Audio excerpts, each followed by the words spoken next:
It started like every other morning show interview. Smiles. A warm welcome. Lights just bright enough to hide the tension behind them. Malik Johnson sat upright, well-dressed but casual. Calm. Composed. The perfect image of a self-made CEO. The camera rolled, the host leaned in, and the first few questions were predictable. How did your company grow so fast? What inspired you to become an entrepreneur? Softballs. Fluff. Malik answered with ease. You could see the studio staff nodding slightly in the background, probably thinking, this guy knows how to play the game. But then the tone shifted. The host raised an eyebrow, almost smirking. Do you ever feel, he asked, carefully, that maybe some of your success came, not just from hard work, but from programs designed to help people like you? People like you. It hung in the air like poison. Malik blinked once. The smile didn't drop, but it changed. No longer the polished media grin. It became something sharper, cooler, measured. He didn't answer immediately. And that silence? That 2-second pause? It said more than most interviews say in 20 minutes. You mean black? He said, finally. The host shifted in his seat. Well, I didn't say that. No, Malik replied, voice level, but you didn't have to. The studio went still. The air, somehow, grew heavier. And what followed wasn't anger. It wasn't even confrontation. It was clarity. Malik didn't raise his voice. He didn't accuse. He dismantled. He talked about starting his company from his college dorm with 2 laptops and borrowed Wi-Fi. About pitching to investors who shook his hand but never called back. About being told his ideas were too urban or not scalable until someone else pitched the same concept and got funded. He talked about code switching in boardrooms, about being the only black man at tech conferences, about being mistaken for the intern more than once at meetings he was hosting. And then he asked a question of his own. How many white CEOs get asked if their success is due to handouts? The host tried to interject. Malik didn't let him. How many times, he continued, do we look at a wealthy white man and wonder who gave him a boost, instead of assuming he earned it? He didn't shout. He didn't flinch. And that's what made it powerful. Because the truth wasn't just in his words, it was in the way he said them. Calm. Precise. Tired, maybe, but clear. By the time the segment ended, the host was visibly uncomfortable. Trying to smile. Trying to wrap it up. Malik? He just thanked them for having him, shook hands, and walked off set. But the moment didn't stay in the studio. Clips of the exchange hit social media within the hour. Twitter lit up. TikTok followed. Then came the think pieces. The reaction videos. The podcast dissecting every sentence. Some called Malik a hero. Others called him angry. The usual split. But underneath the noise, something else was happening. People were listening. See, what Malik said wasn't new. Every black professional has had a version of that conversation, in the office, at a conference, during a performance review. The insinuation that they didn't earn it. That they got lucky. That some invisible system lifted them up unfairly. But this time, it happened on camera. On live television.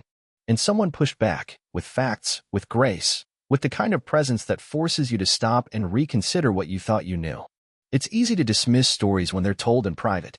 Harder when they go viral. Let's go back a little. Malik Johnson didn't grow up with privilege. His mother was a public school teacher. His father worked night shifts in a factory. They had dreams for him, sure. But dreams without money are just hope. And hope, as Malik would later say in an interview, doesn't pay tuition. He got into college on scholarships not because of a quota, but because he worked his ass off. Top 2% of his class. National coding competitions. He taught himself 3 programming languages by the age of 17. By 21, he built an app that helped low-income families access city services. It won awards. But more importantly, it worked. When he launched his startup, investors didn't line up. He pitched to over 30 VC firms before getting a single yes. 30. You know how many of those rooms he walked into where the partner assumed he was there to set up the projector? He kept going anyway. Because that's what people like Malik do. Not because they're superhuman, but because they don't have the luxury of giving up. So when a morning show host, wrapped in polite skepticism, suggests that maybe the system helped him, Malik doesn't just see ignorance. He sees the lie people tell themselves to stay comfortable. Because if his success is earned, then maybe the system is unfair. Maybe it's not meritocratic. And that's a much harder pill to swallow. Here's the part no one likes to admit. We don't ask white men to defend their achievements. We assume they belong. We hand them the benefit of the doubt by default. That's privilege. Not just about money or connections. It's about the absence of suspicion. When Malik spoke up, he didn't just defend himself. He cracked open the narrative. And that's why people couldn't stop talking about it. Because deep down, we recognize the double standards. We see who gets questioned and who gets celebrated. We know who gets second chances and who gets told, "You're not quite the right fit."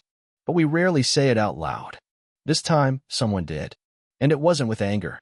It wasn't with shame. It was with truth. Delivered cleanly, sharply, unapologetically. And when truth lands like that, it doesn't just start a conversation. It changes the tone of every conversation that follows. Across offices and classrooms, across dinner tables and comment sections, people were asking different questions. Why do we assume affirmative action helped him, and not systemic advantage helped someone else? Why do we call it diversity hiring when a black woman gets the job, but leadership potential when a white man with less experience gets it? Why do we treat representation like a favor instead of a correction? These aren't comfortable questions, but they're necessary. Because discomfort is the beginning of change. And Malik? He didn't plan to become a symbol. He didn't walk into that studio looking for a fight. But when the moment came, he didn't flinch. He didn't just defend himself. He made us look in the mirror. And that's the kind of moment you don't forget. In the days that followed, Malik's name was everywhere. News anchors debated his tone. Op-eds questioned his intent. Commentators on every side scrambled to frame the moment to their advantage. Some said he was brave, finally saying what so many were too afraid to say. Others? They called him divisive. Said he played the race card. That he made things about color when they didn't need to be. Didn't need to be? That phrase followed him more than any other. And if you listen carefully, it always came from the same place, a deep discomfort with being made to confront the invisible scaffolding holding up a system so many assume is neutral. But neutrality isn't silence. And silence isn't innocence. There's something you need to understand. When Malik walked into that studio, he was already carrying weight most people never see. The weight of being exceptional, just to be considered equal. The weight of knowing that a single misstep wouldn't just reflect on him, but on everyone who looked like him. The weight of having to make his pain palatable, his truth digestible, his dignity non-threatening. So when people said he made it about race, they ignored the truth that it was already about race, long before he opened his mouth. It's always about race. When your resume is skipped because of your name, when you're told to tone it down in meetings, when your ideas get taken and repackaged in a wider voice. But we don't talk about those things on morning television. At least, not until now. Behind the scenes, Malik received thousands of messages, some filled with thanks, others with threats. Young professionals wrote to him saying, "I've been there." Parents said their kids finally saw someone who looked like them standing up. Executives, quietly, privately, admitted they'd never thought about it like that. And yet, among all the noise, Malik remained silent. No follow-up interviews, no press tour, no reaction videos of his own. He didn't need to say more. The moment spoke loud enough. Instead, he focused on his company, on his team, on the product that had, ironically, been overlooked in all the headlines. A platform that helped underrepresented entrepreneurs access mentorship, legal help, and investor networks. Funny, isn't it? That someone accused of getting ahead because of race had built an entire ecosystem to help others do the same, and not through shortcuts, but through access. Because that's the real issue. Access. It's not that others are asking for handouts. They're asking for doors that open with the same keys. Think about it. How many times have we seen legacy hires in tech, finance, media, people who got the job because their uncle knew someone, because their last name carried weight, because they fit the culture? And yet, no one questions their merit. But when someone like Malik gets through the door, we dissect every step of the journey, every advantage, every perceived boost. It's not really about fairness. It's about comfort. The system prefers a success story that doesn't challenge the status quo. That says, if I made it, anyone can. That allows those in power to feel good about the world they maintain. But Malik's story doesn't make people comfortable. It makes them question. And that's what made it powerful. Not because he yelled, not because he demanded, but because he named the game and kept walking. Let's rewind for a moment. Picture this. You're young, brilliant, and ambitious. You have a vision. You build something. And everywhere you turn, you're met with doubt. Investors ask for a more experienced co-founder. Clients assume you're the assistant. Conferences invite you to speak, but only on panels about diversity, not product, not growth, not strategy. That's not paranoia. That's pattern. Malik lived it.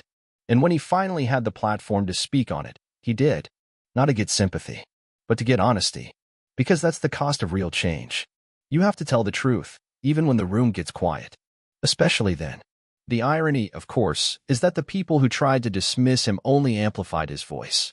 The clips spread further. The transcripts got published. Schools played the segment in classrooms. Nonprofits used it in training seminars. A university hosted a symposium titled, Earning It, Race, Merit, and the Myth of the Level Playing Field. And still, Malik said nothing. He didn't need to. Because while others argued over what he meant, the people who needed to hear it had already heard. But what happened next is where the real story begins.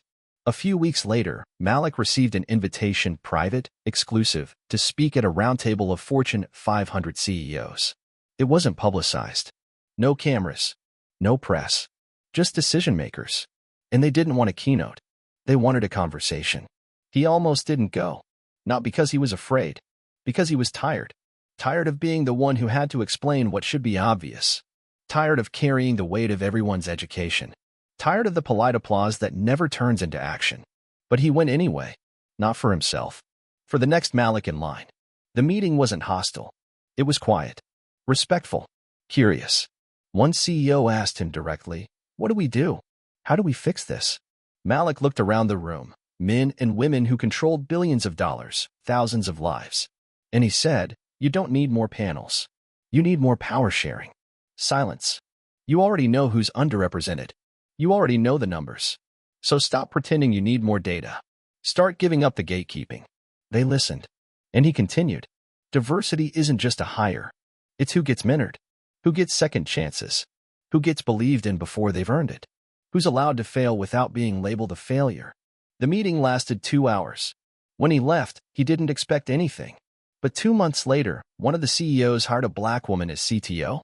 Another launched an accelerator for founders of color. A third made internal promotion equity a board-level metric. Small steps? Maybe. But real. And they didn't credit Malik publicly. They didn't have to. The ripple had already started. That's the thing about moments. You never know when they'll land. Or how far they'll reach. Or who they'll wake up. Malik didn't ask to be a movement. He just told the truth. But sometimes, that's all it takes. And that's why, today, when people talk about that interview, they don't just talk about what was said. They talk about what it started. A crack in the story. A break in the silence. A new question in every boardroom, classroom, hiring meeting. What assumptions are we still making? Because the real power of Malik's words wasn't in how loud they were. It was in how true they rang. And how deeply they made people listen. Weeks turned into months. The internet moved on, as it always does. New headlines came. New controversies. New distractions. But something had changed. Not in the viral sense, not in likes or reposts, but in the undercurrent. In conversations behind closed doors. In HR meetings. In pitch rooms. In how young black professionals carried themselves in spaces that once demanded apology before confidence. They had seen someone stand firm. And now, they knew it was possible. But Malik? He was still walking through the fire. Because viral fame doesn't fade quietly. It haunts. People expected him to speak on every issue. Every injustice. Every new debate that vaguely touched race, merit, equity. As if one moment had made him the designated voice. He resisted that. Not because he didn't care, but because he knew what the spotlight could do. It could flatten a man into a symbol. And symbols get manipulated. So instead, Malik focused on something slower, quieter, but more lasting. He started mentoring in silence. No cameras, no posts, just real conversations. He met with black college students navigating elite spaces where they felt invisible. With first-gen founders pitching to rooms that didn't know how to read their stories. With young professionals wondering if they were crazy or if the constant second-guessing really was about their skin. He listened. He offered strategies. But more than anything, he gave them language. Because that's the thing no one tells you. Silence isn't just forced, it's structural. If you don't have the words, you can't fight the lie. Malik made sure they had the words. And it changed everything. He taught them how to name microaggressions without sounding aggressive. How to push back in meetings without being labeled difficult. How to speak their truth without apologizing for its sharp edges. He wasn't creating an army. He was planting roots. And soon, those roots started showing up. In interview rooms where young candidates now asked their questions. In startup demos where pitch decks included slides on culture, on community, on inclusion, not as decoration, but as strategy. Because here's the truth, Malik didn't just challenge racism. He challenged the definition of professionalism. He shattered the lie that neutrality meant whiteness, that intelligence wore a blazer, that leadership looked a certain way, sounded a certain way, came from a certain kind of background. And the system, slowly, began to flinch. But not everyone was clapping. The pushback came, as it always does. Anonymous think pieces. Malik Johnson is overhyped. Anonymous forums. He's just playing identity politics. Anonymous emails.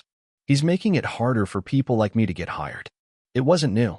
It wasn't even clever. But it was loud. And in the middle of it all, Malik received an invitation to return to the same show where it all started. This time, a primetime special. A longer segment. A chance to reflect. He said no. Not because he was afraid. Because he knew what they wanted. They didn't want reflection. They wanted a softening. A clarification. A retraction dressed up as nuance. He wouldn't give it to them. Because nothing had changed. The doubt was still there. The frame was still skewed. And he knew, if he sat in that chair again, they'd use his presence to neutralize his power. Instead, Malik chose something better. He went local. Started holding community town halls in cities often left out of tech narratives: Detroit, Newark, Tulsa. Places filled with brilliance, with ideas, with untapped potential. He didn't give speeches. He gave platforms. Let others speak. Lifted voices. Funded projects. Not because it made headlines, but because it made futures. And slowly, a movement grew. Not built on slogans or merchandise. Built on action.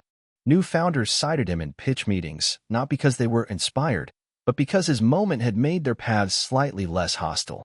New interns walked into rooms believing they belonged, because they'd seen what happens when someone refuses to shrink. And employers, even those who rolled their eyes, began rethinking what merit really meant. The ripple didn't roar. It spread. But with every ripple, the mirror grew sharper. And what it reflected wasn't just Malik's strength, it was the fragility of the world he challenged. Because deep down, the backlash wasn't about him. It was about fear. Fear that if someone like Malik had earned his place, then maybe others had been handed theirs. Maybe the system wasn't fair. Maybe the ladder was never straight.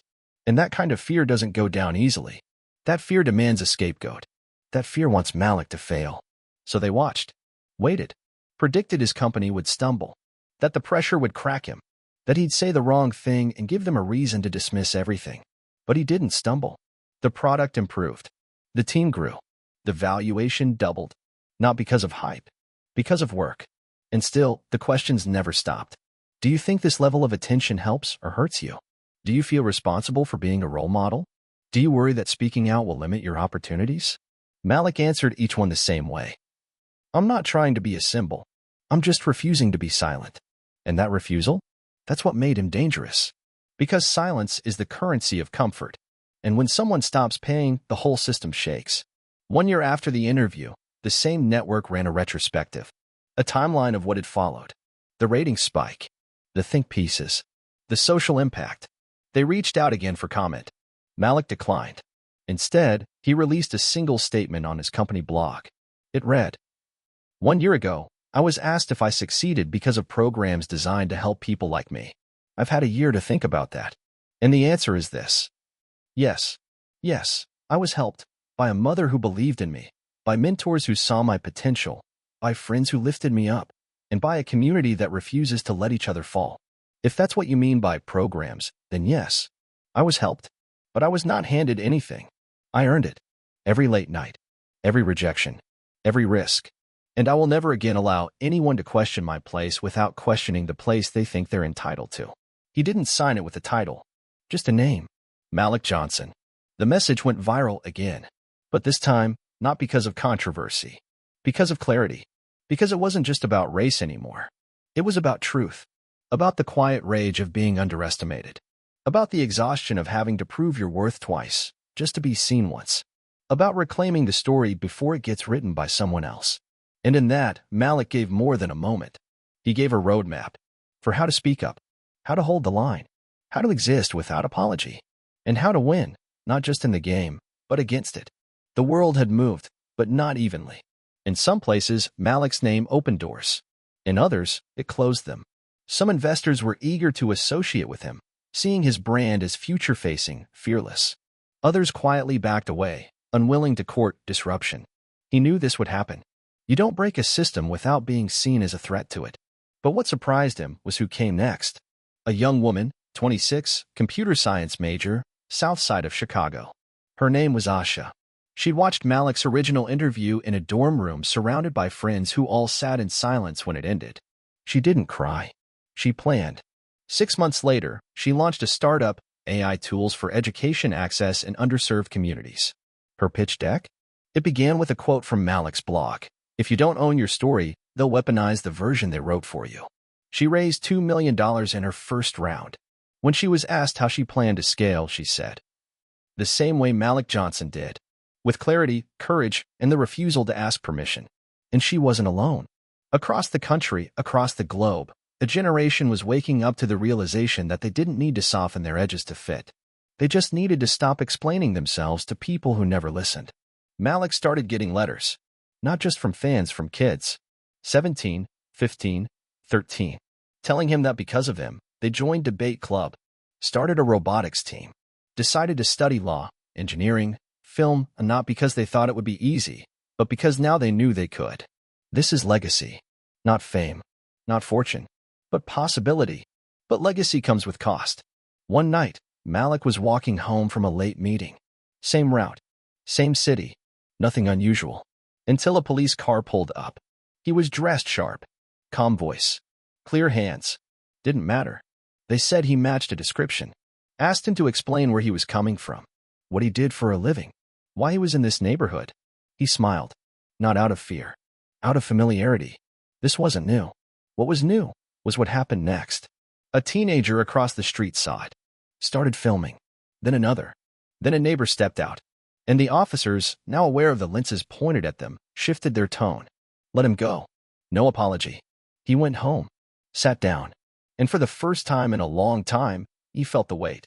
Not of fear, of fury. Because even after all this, the speech, the impact, the change, the skin still came first. The doubt still followed. The rules still shifted based on appearance, not integrity. And that's when he made the decision. Not to fight harder. To build something bigger.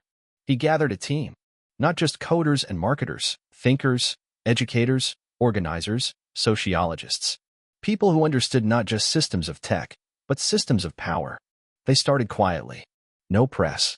Just vision. A new platform. Not social media. Not fintech. Framework. A space where people could share stories like his, not as spectacle, but as proof. Where career guidance met cultural reality. Where mentorship wasn't a favor, it was infrastructure. Where being black, brown, different, wasn't a variable to overcome. It was part of the strategy. They called it proof. Because that's what people like Malik had always needed to provide. Proof that they belonged. Proof that they earned it. Proof that their anger was justified, their brilliance real, their success legitimate. Now, the burden of proof would flip. Now, the system would have to prove why it still worked the way it did. The launch wasn't flashy.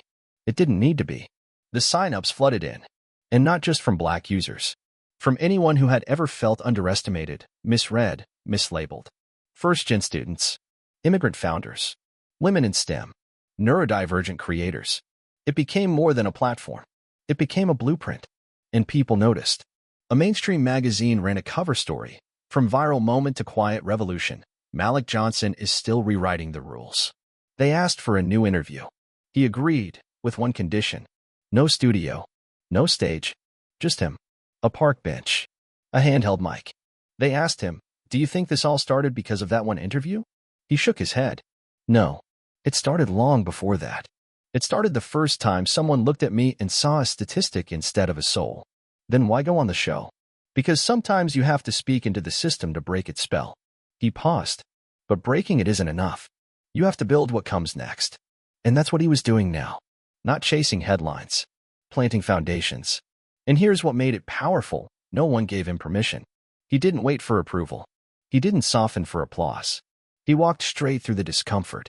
And that's why the system couldn't absorb him. Couldn't dilute him. Couldn't erase him. He had become immune to their shrinking. And contagious in his clarity.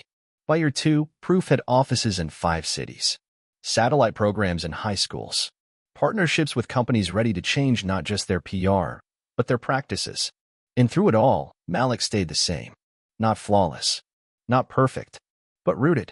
When people asked what kept him going, he'd say, "Because every time someone tries to pull me back into defending my right to exist, I remember, I'm not here to argue my place. I'm here to make space." And that's what he did. Not just for himself, for all of us. 3 years after that first televised moment, Malik stood in a small auditorium in Atlanta. Not a tech conference, not a fundraising gala, a public high school. South Side. The walls were chipped. The AC rattled. The students? Distracted, curious, skeptical, just like he once was. He wasn't there to inspire. He was there to remember. He looked into their eyes and said, "You don't need to become someone else to matter. You don't need to sound different, dress different, shrink yourself into something digestible. What we need, is for you to show up as you." One hand went up. "How do you keep going when everything around you tells you to stop?" He smiled. No metaphor. Just honesty. You realize it's not about you anymore. You're walking for the people behind you. That's the engine. That's the legacy. But legacy doesn't mean fame. It means friction. Pushing against the thing that tells you to wait. To be polite. To be patient. To hope things will eventually get better on their own. They won't. They never have. And Malik knew that now.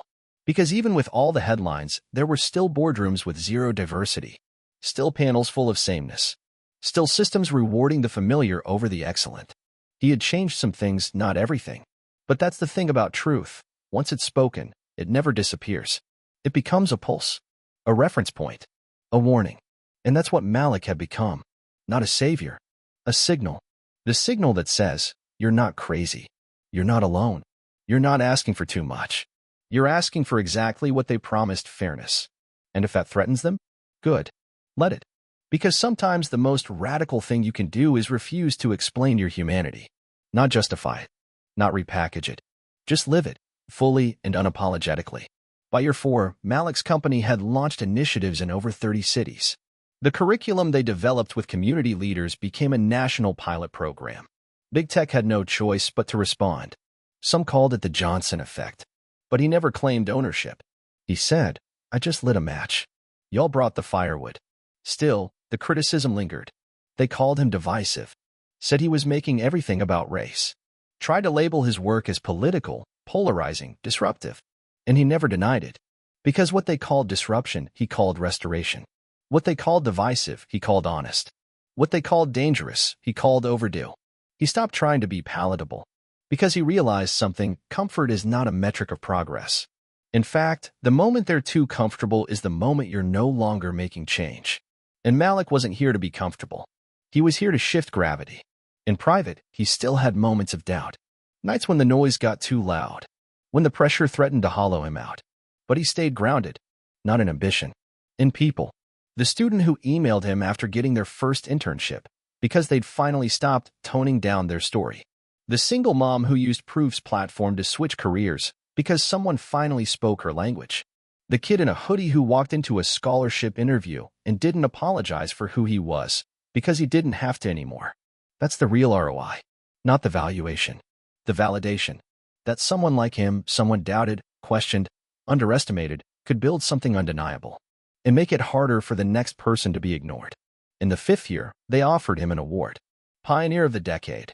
He declined. Sent a letter instead. It read, "There are thousands like me. Some louder. Some quieter. Some still waiting for the room to hear them. I'm not the pioneer. I'm just the microphone."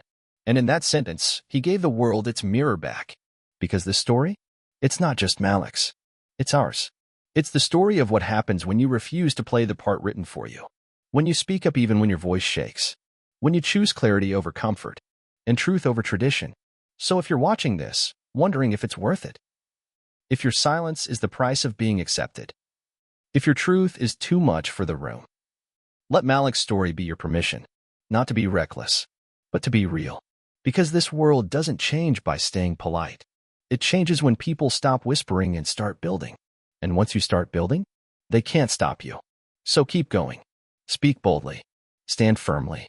And when they try to erase your story, write it louder. You don't owe anyone a quieter version of your truth. And you never have.